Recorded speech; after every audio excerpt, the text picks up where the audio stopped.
There are moments in life when everything seems to fall apart.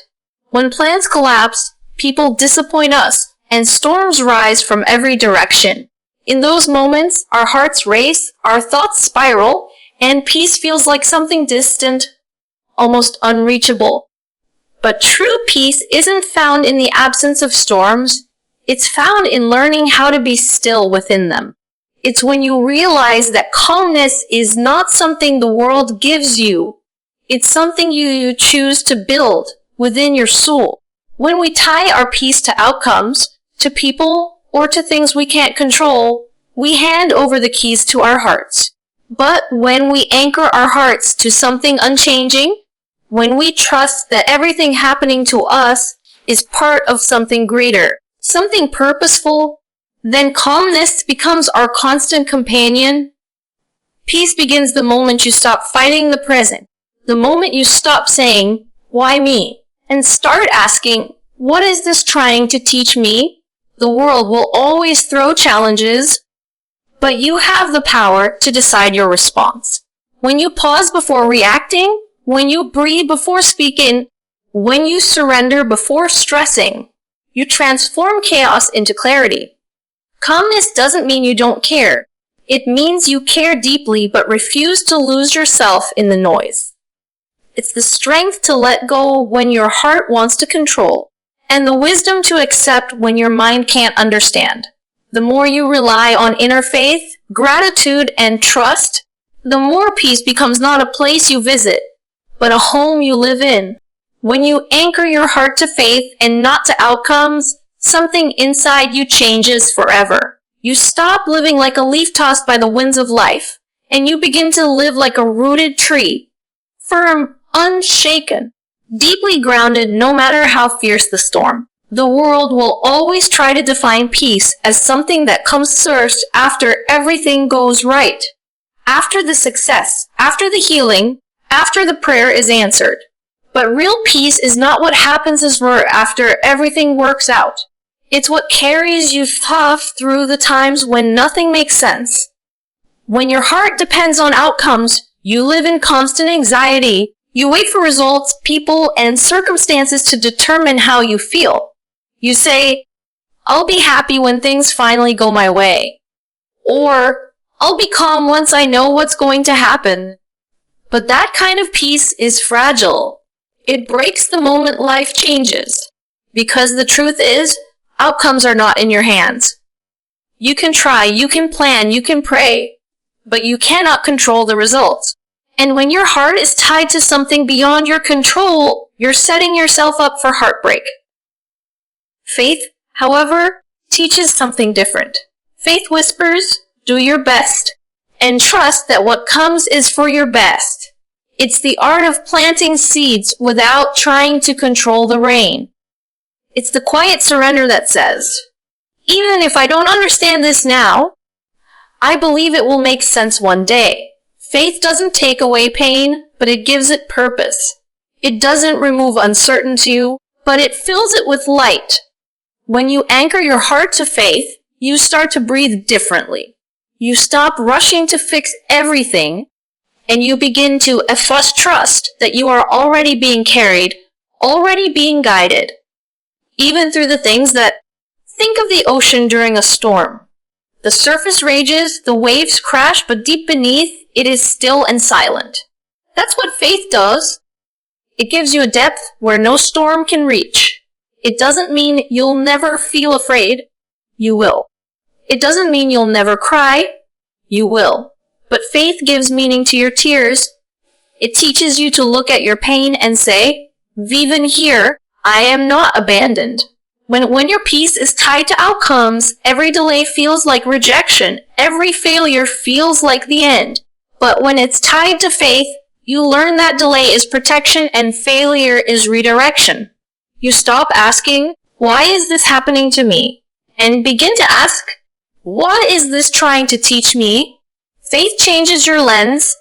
It allows you to see the hidden mercy in what you once called a setback. Anchoring your heart to faith also means learning to detach from expectations. It's realizing that people will change, plans will fail, and life will surprise you. But the one who holds your story never changes. It means finding peace not because everything is easy, but because you know you are never alone. You begin to live with a quiet confidence, knowing that whatever comes your way has been written for you, not against you. That shift transforms anxiety into acceptance, fear into surrender, and confusion into clarity. Sometimes we confuse control with strength. We think being strong means holding on tighter, trying harder, forcing things to work. But true strength lies in letting go, in saying, I have done my part, and now I trust the rest to unfold as it's meant to. That's what it means to live anchored in faith. You move through life with effort, but without desperation. You plan, but you don't panic. You work, but you don't worship the result. This kind of calm doesn't come overnight. It grows through patience, prayer, and practice. It grows each time you choose to breathe instead of break, to trust instead of tremble. The more you let faith guide you, the less you need to control every detail. And that is where true peace lives, in the heart that knows how to release what it cannot hold. So when life becomes uncertain, when prayers seem unanswered, when the waiting feels endless, remember this: outcomes are temporary, but faith is eternal. Anchor your heart to what lasts. Because when your peace depends on faith, no storm can take it from you. You may bend, but you will never break. You may cry, but you will never drown. For even in your hardest moments, you will find a calm that whispers within you, I am exactly where I'm meant to be. Pause before reacting. It sounds simple, but it's one of the most powerful acts of self-control a person can practice. In that tiny space between what happens to you and how you respond lies the key to peace, wisdom, and strength. Most people live in reaction mode. Something upsets them, and they instantly explode. Someone hurts them, and they immediately strike back. But what if peace isn't found in reacting quickly, but in responding wisely? What if calmness begins the moment you learn to pause, to breathe, to let silence hold your emotions before your emotions hold you? Life constantly tests your patience. People will misunderstand you, circumstances will frustrate you, and disappointments will shake your heart. But your reaction, that instant emotional impulse, often does more damage than the problem itself. A few words said in anger can destroy trust that took years to build. A hasty decision made in frustration can create regrets that last a lifetime. The pause is not weakness, it's wisdom. It's the art of choosing peace over pride, reflection over reaction. When you point, you give yourself a sacred space, a space to feel what you feel, but not be ruled by it. Anger, sadness, jealousy, and fear are natural emotions. They're not wrong. What hurts us is when we let those emotions decide our next move. The pause is where emotion meets awareness. It's where your heart whispers, wait, don't let this moment define you. That small breath, that brief silence, becomes a shield protecting you from saying or doing something you'll wish you could take back. There's an old saying, you can't control the wave saying, but you can learn to surf. Pausing before reacting is how you learn to surf the waves of life. You don't stop the waves of life. You simply stop letting them drown you. Every challenge, every hurt, every irritation is a chance to practice restraints. The pause doesn't erase pain, but it transforms it. It takes that raw emotion and allows it to settle into understanding. It's in that stillness that wisdom speaks, and it never shouts. It whispers softly. Respond from peace, not from pain. Think of how many times you've reacted in anger, only to regret it later. Think of how many misunderstandings could have been avoided if you'd taken a moment to breathe instead of burst.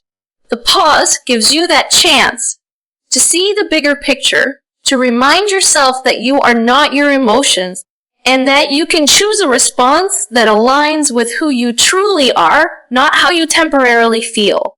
That's where maturity lies, in the pause between the trigger and the response.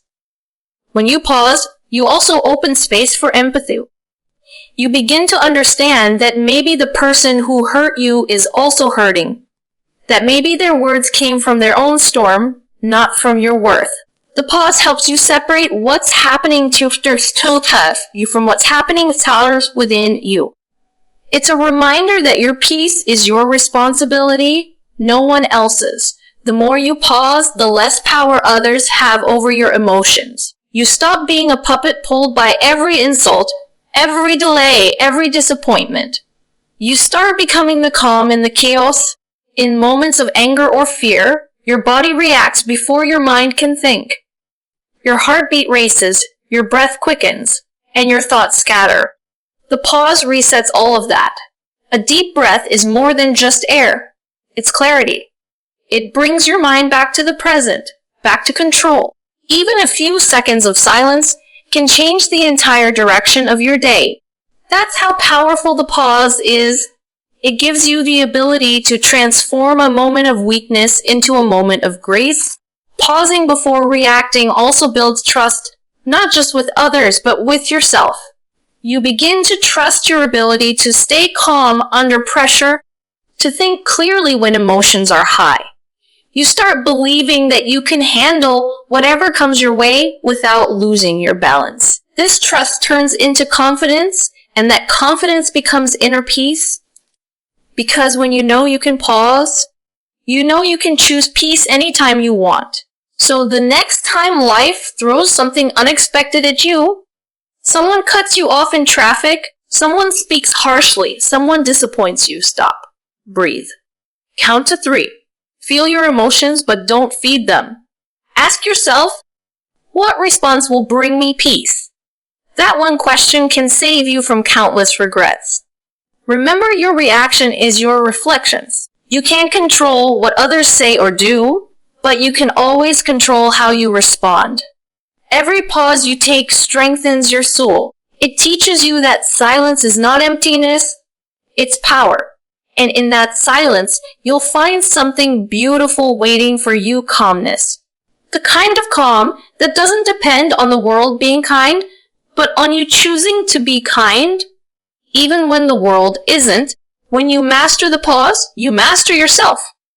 You no longer let anger make your choices or fear dictate your words. You move through life with grace, with patience, with dignity. The pause becomes your armor, invisible, quiet, but unbreakable. And that is how peace is built, one mindful pause at a time. Embrace acceptance. 2 simple words, yet they hold the secret to an unshakable peace. Acceptance doesn't mean giving up. It means letting go of the need to fight reality. It's the moment you stop saying, why is this happening to me? And start whispering, this is where I am, and I will find peace here. It's the art of surrendering, not in defeat, but in trust. Trust that life unfolds exactly as it's meant to, even when it doesn't match your plans. So much of our pain doesn't come from what happens to us, but from our resistance to it. We spend endless hours wishing things were different, wishing people hadn't left, wishing situations had turned out another way, wishing we were somewhere else, someone else, somehow better or further along. But every if only becomes a chain that ties us to suffering. Acceptance breaks that chain. It allows you to breathe in the present moment and say, I may not understand it, but I accept that this is part of my journey. Acceptance is not passivity.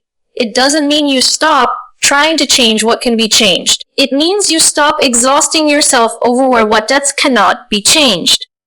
It's the balance between effort and surrender, working hard for what's within your reach and releasing what's not. There is deep peace in knowing the difference between the two. When you fight life, you drown in frustration. When you flow with it, even the hardest moments carry you gently toward growth. Think about a river. It never resists the rocks in its path. It simply moves around them. It doesn't stop and demand that the rocks move. It flows, and in doing so, it shapes even the hardest stone with time and patience. That's what acceptance does to the soul. It softens you. It turns your pain into wisdom, your setbacks into strength, and your confusion into clarity. The moment you stop fighting what is, you begin to see the beauty in what remains. Many people misunderstand acceptance as weakness, as though accepting means settling for less. But the opposite is true. Acceptance is courage. It takes strength to face what you cannot change and still choose peace. It takes faith to say, this is not what I wanted to say, but I trust there's something meaningful hidden within it. True acceptance is not a lack of desire. It's a shift of focus. Instead of demanding that life meet your expectations, you begin to align yourself with life as it is. You stop clinging to what's gone and start opening yourself to what's next. Acceptance also teaches humility. It reminds you that you are not the writer of every chapter, but a reader of a divine story. And every story has twists, pauses, and turns that don't make sense until later. When you embrace acceptance, you stop trying to edit the story mid-sync. You learn to trust the process, to believe that even when the plot thickens, it's leading you somewhere purposeful. There's a quiet kind of freedom that comes with acceptance. You stop needing closure for every unanswered question. You stop chasing people who don't choose you. You stop replaying moments that can't be rewritten. You stop punishing yourself for what you didn't know back then. Acceptance allows you to finally rest. To look at your reflection and say, I did my best with what I knew, and that is enough. When you resist reality, you suffer twice, once from the pain itself, and once from your refusal to accept it. But when you accept, you remove that second layer of suffering. Pain may still visit, but it doesn't stay. It passes through you instead of settling within you. You make peace with imperfection, with delay, with loss. You learn that everything has its time, and that not everything meant for you will arrive according to your timeline. Acceptance doesn't erase your feelings, it gives them space to breathe. It's the moment you allow sadness to exist without judgment, grief to unfold without shame, and disappointment to heal without bitterness. Because when you stop fighting your moods, they lose their power to control you. You simply let them move through you like waves, knowing that none of them define who you are. Life will not always go your way. People will leave, plans will fail, and prayers will seem unanswered. But embracing acceptance means you no longer measure peace by perfection. You begin to see that sometimes what you lose is clearing space for what you truly need. You realize that maybe the closed door was protection, not punishment. You start to trust that even the hardest chapters are written with wisdom, even when they hurt. So, when life feels heavy and unfair, whisper to yourself, I accept this moment, not because you like it, but because fighting it will only break you. Acceptance doesn't change what's happened, but it changes what happens zero. It shifts your focus from pain to purpose, from resistance to resilience. And in that shift, you find peace. A peace that isn't dependent on things being perfect, but on your willingness to be present with what is. To embrace acceptance is to open your heart to reality and still choose gratitude. It is to say, I may not have chosen this say, but I will walk it with grace. That's the essence of peace, not a life free of struggle, but a heart free of resistance. Practice gratitude daily. It sounds like simple advice, almost too simple to hold power. Yet it is one of the most transformative habits a soul can adopt. Gratitude is not just a feeling, it's a perspective, a way of seeing the world that turns ordinary moments into miracles and pain into purpose. It's not about pretending that everything is perfect. It's about recognizing that even in imperfection, there is something to be thankful for. Gratitude doesn't deny pain, it illuminates it. It finds the light that still exists, even when everything feels dark. When you wake up each morning, you face a choice to focus on what's missing or to appreciate what's present. Most people live in a constant chase, always waiting for something else to go right before they feel peace. I'll be grateful when I get that job, when I heal, when they understand me, when life finally gives me what I want. But that kind of gratitude is conditional, it's fragile. It vanishes the moment circumstances change. True gratitude, however, is unconditional. It's the kind that says, even if I don't have everything I want, I am thankful for everything I have. Gratitude doesn't erase hardship, it transforms how you carry it. When you choose to focus on what's good, your heart begins to soften. You notice the sunlight coming through your window, the warmth of your morning tea, the smile of a stranger, the breath still moving through your body. These small blessings, often overlooked, become reminders that you are still being taken care of. Gratitude shifts your focus from what's lacking to what's already abundant. And when your attention changes, your energy changes. From scarcity to serenity, from complaint to contentment. Gratitude is hardest to find when life hurts the most. But that's when it's most powerful. When you can say, thank you, even through tears, you reclaim control over your heart. You declare that pain will not blind you to goodness. You acknowledge that even in the storm, there are hidden blessings, strength you didn't know you had, lessons that only hardship could teach. Faith that grows when everything else falls away.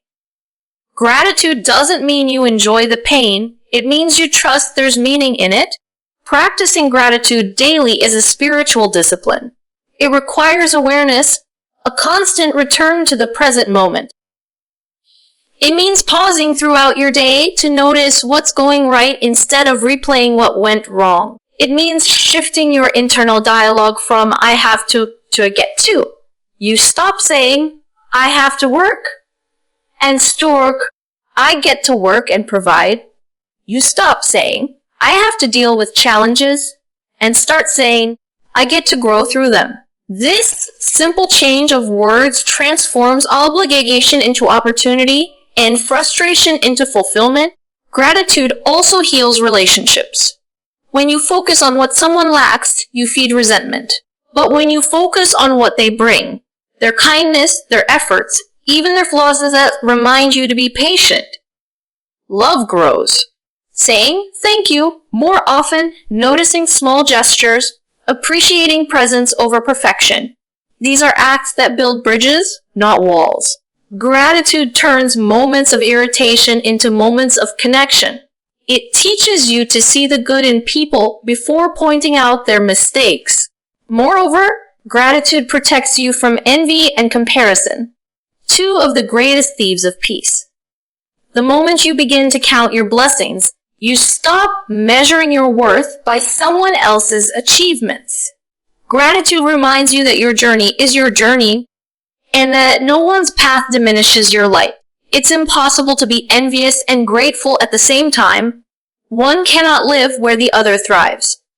Gratitude, when practiced daily, strengthens your contentment until nothing external can easily shake it. Make gratitude a ritual. Write down 3 things you're thankful for before sleeping, even if they're small. A kind word, a meal, a moment of laughter. Over time, you'll train your mind to look for good things automatically. You'll begin to see beauty where you once saw burden. Gratitude is not about ignoring pain. It's about refusing to let pain be the only thing you see. The more you practice gratitude, the more peaceful your heart becomes. Because gratitude aligns you with reality, not the reality of what's missing, but the reality of what's already here. And that awareness brings calm.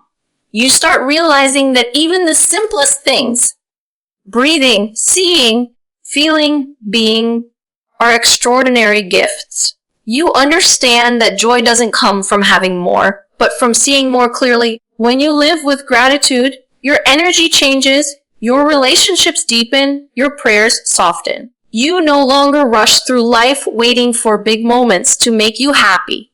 You start to see that every moment, even the quiet and ordinary ones, holds beauty if you pay attention.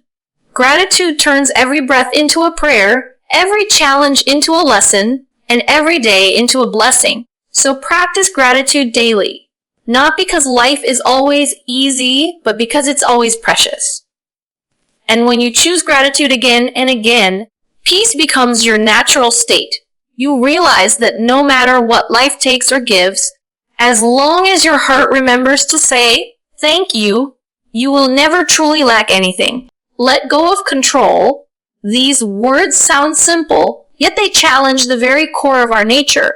We are all wired to hold on to plans, to people, to outcomes, to timelines. We crave certainty because it gives us the illusion of safety.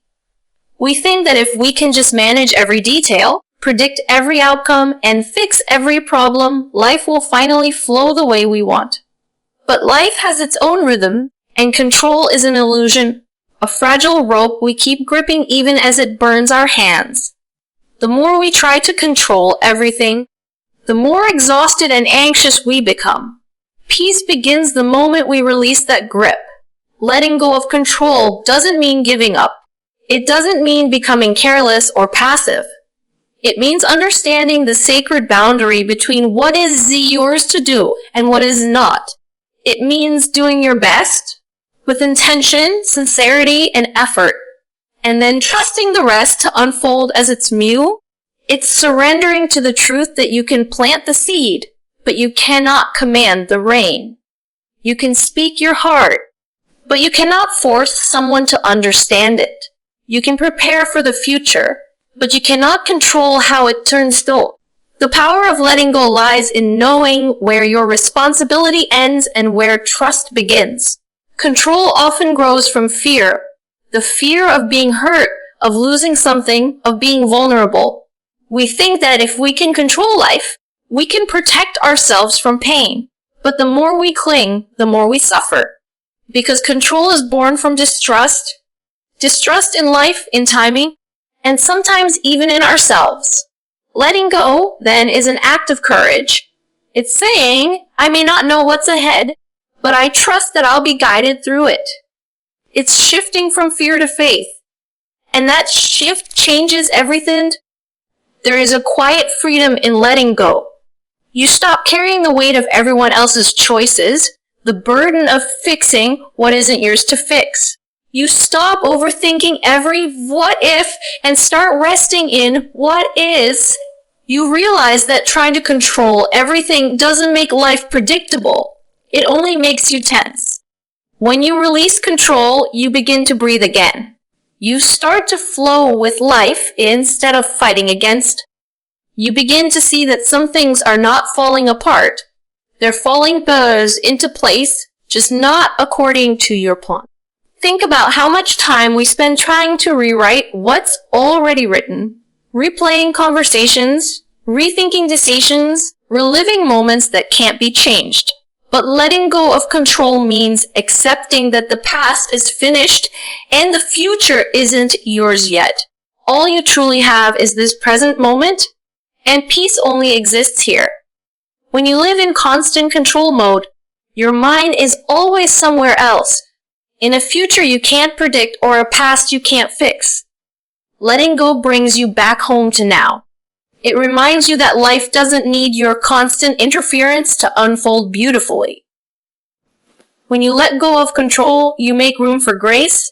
Unexpected blessings appear, doors open on their own, and what's truly meant for you finds its way without force. Sometimes the things we lose while trying to control life are the very things that were never meant to stay. But when you surrender, you create space for what's real. For peace, for growth, for alignment. You stop chasing and start attracting. You stop demanding and start receiving. Letting go also transforms relationships. When you try to control people, their feelings, their reactions, their choices, love becomes suffocating. But when you let go, love breathes. You allow people to be who they are instead of who you want them to be. You learn that true connection isn't built on control, but on freedom, respect, and trust. You realize that the right people don't need to be held tightly. They'll stay because they want to, not because you force them to. Of course, letting go isn't easy. It feels like standing at the edge of uncertainty with nothing to hold on to. But that's where growth happens, in the space between what you can't control and what you choose to trust. It's not a single act, it's a daily decision. Every morning, you'll be tempted to grasp again, to worry, to overthink, to fix. You'll need to remind yourself, I am not in control, and that's okay. Letting go of control is one of the greatest signs of inner strength. It takes far more courage to surrender than to cling. It's not weakness. It's wisdom. It's the understanding that sometimes peace comes not from changing the world, but from changing how you move through it.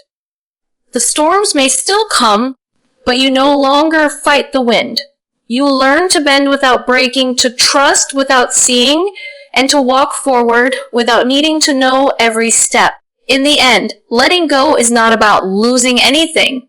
It's about gaining peace. It's about trading anxiety for acceptance, tension for trust, and control for calm.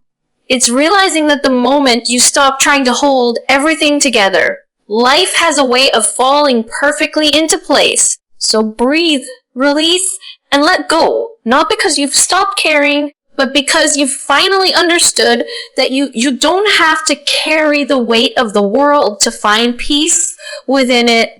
Protect your inner space. Those words sound soft, but they carry deep power. Your inner space is your sanctuary. The quiet place within your heart and mind where your thoughts live, your emotions breathe, and your spirit rests. It is where peace begins and where chaos can easily enter if you don't guard it carefully.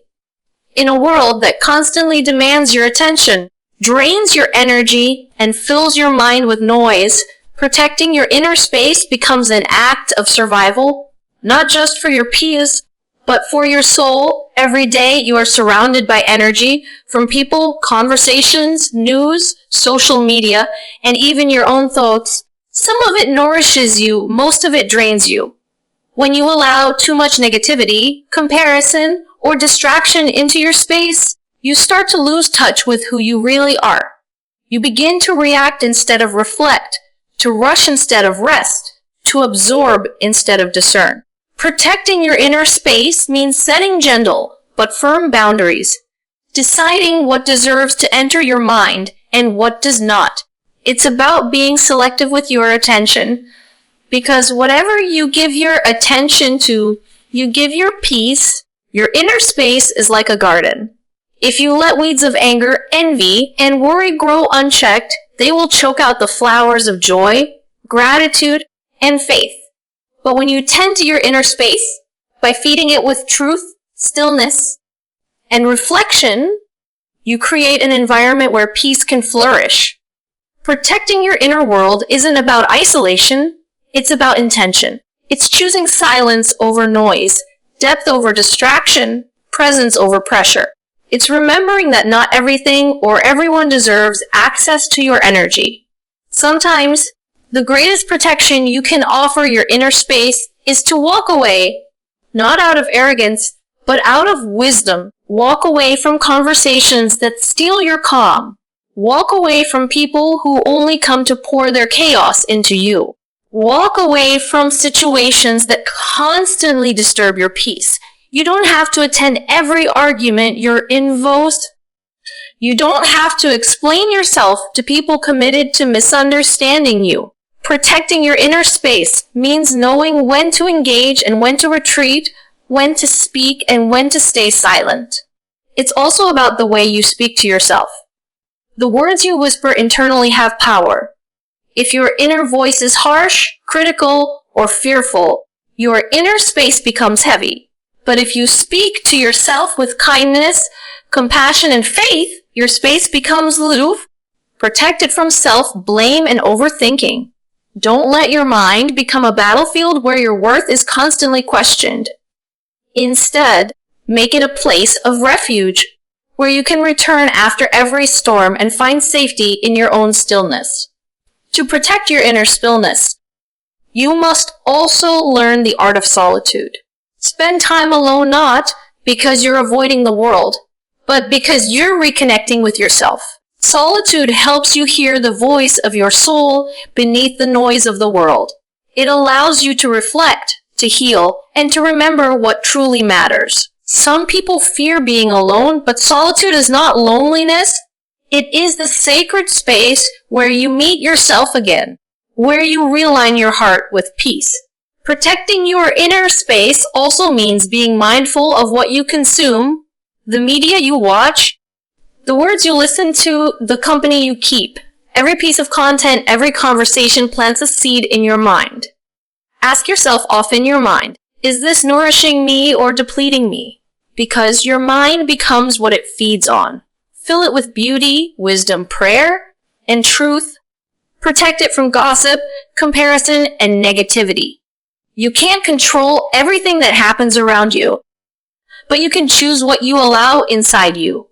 Another part of protecting your inner space is learning to rest. In a world that glorifies constant productivity, rest becomes rebellion. Give yourself permission to slow down, to breathe, to not always be available. You are not a machine. You are a soul that needs quiet to recharge. Protect your peace by honoring your limits physically, emotionally, and mentally. Say no when you need to. Detach when it's time. Resting doesn't mean you're falling behind. It means you're preserving your strength for what truly matters. The truth is, peace is not something the world gives. It's something you create and protect within. And it's fragile. One negative influence, one toxic thought, one constant worry can unsettle it. That's why protecting your inner space isn't selfish. When you guard your peace, you can give your best self to the world, not the tired, drained, or bitter version of you, but the calm, kind, and grounded one. So protect your inner space fiercely and gently. Let silence be your reset button. Let prayer, reflection, and gratitude be your daily cleansing. Let boundaries be your shield. Not everyone deserves access to your energy, and not everything needs your reaction. Guard your inner space the way you would protect something precious, because it is. And when you do, you'll find that no matter what happens around you, there will always be a calm place within you untouched by the world. A still, sacred space that belongs only to you.